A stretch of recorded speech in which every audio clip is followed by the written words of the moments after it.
નમસ્કાર મિત્રો, ઠાકોર સમાજને લઈને અત્યારના સૌથી મોટા સમાચાર સામે આવ્યા છે. ક્ષત્રિય ઠાકોર એકતા સમિતિ ગુજરાત પ્રમુખ શ્રી નવગણજી ઠાકોરે કહ્યું, પોતાની જાતને ક્ષત્રિય માનતા હોય તો આવી જાઓ. નવગણજી ઠાકોરે ઠાકોર સમાજના ધારાસભ્ય માટે કહ્યું એવું કે જેને જોઈ તમે પણ દંગરી જશો. દરેક લોકો વિડીયોને અંત સુધી જોવાનું રાખજો, કારણ કે વિડીયો જોયા પછી તમારી પણ આંખો ખુલી જશે.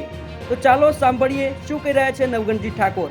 ઠાકોર સમાજના ધારાસભ્ય ઉત્તર ગુજરાતમાં જે ક્ષત્રિયોની વ્યાખ્યામાં આવતા હોય, જેને ક્ષત્રિયના ઘેર જન્મ લીધો હોય, પોતાની જાતને ક્ષત્રિય માનતો હોય, સમસ્ત સમાજને મારી અપીલ છે કે અન્ય સમાજે જેમ શિક્ષણ બાબતમાં, સમાજની બાબતમાં પક્ષ પાર્ટી વાળા બધું સાઈડ મૂકી અને જેવી રીતે પાટીદાર સમાજ એક થઈ અને શિક્ષણનું કામ કરે છે, ગુજરાતમાં ચૌધરી સમાજ પણ એક થઈને કામ કરે છે, એવા ગુજરાતના અન્ય ઘણા બધા સમાજો રાજકીય વિચારધારાથી પર રહી સમાજમાં જે શિક્ષણની જ્યોત જલાવી છે એ તમામ સમાજોને ખૂબ ખૂબ અભિનંદન આપું છું.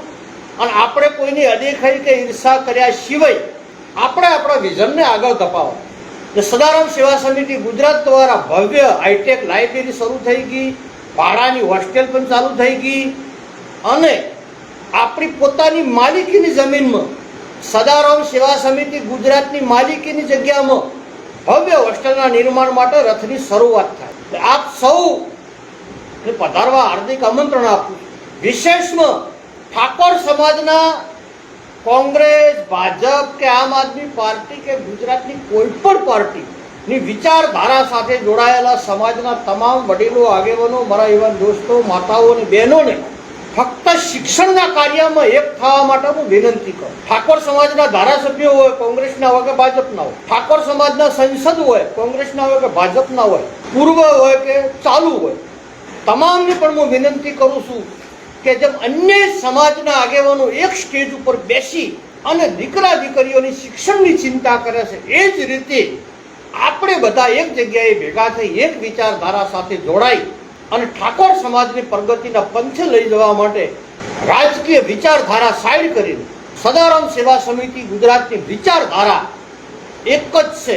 હર પરિવારની દીકરી, હર ઘરમાં ઠાકોર સમાજની દીકરી શિક્ષિત હોય અને સમાજની અંદર જો 100% શિક્ષણ આવી જશે તો સમાજ આગામી 10 વર્ષની અંદર પ્રગતિના પંથે જતો રહેશે.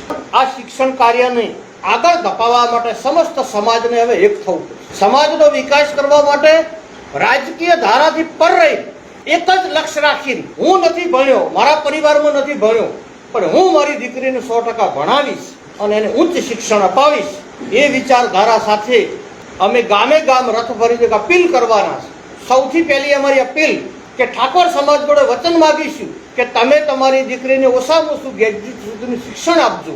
ક્ષત્રિય ઠાકોર સમાજને મારી અપીલ છે કે જુદા રહેવાથી, ટુકડા થવાથી સમાજનો વિનાશ થઈ જશે.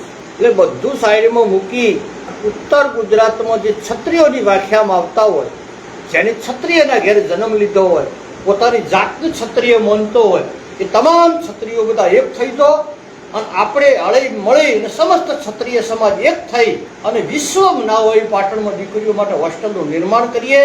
નવગણજી ઠાકોર માટે એક લાઇક કરી તેમની આ વાત પર તમે શું કહેશો, કોમેન્ટ કરો. સાથે ઠાકોર સમાજના દરેક ન્યૂઝ અને અપડેટ્સ માટે તથા ઠાકોર સમાજની એકતાનો એક મજબૂત મંચ બનાવવા માટે ચેનલને સબસ્ક્રાઇબ અવશ્ય કરો. જય માતાજી, જય ઠાકોર સમાજ.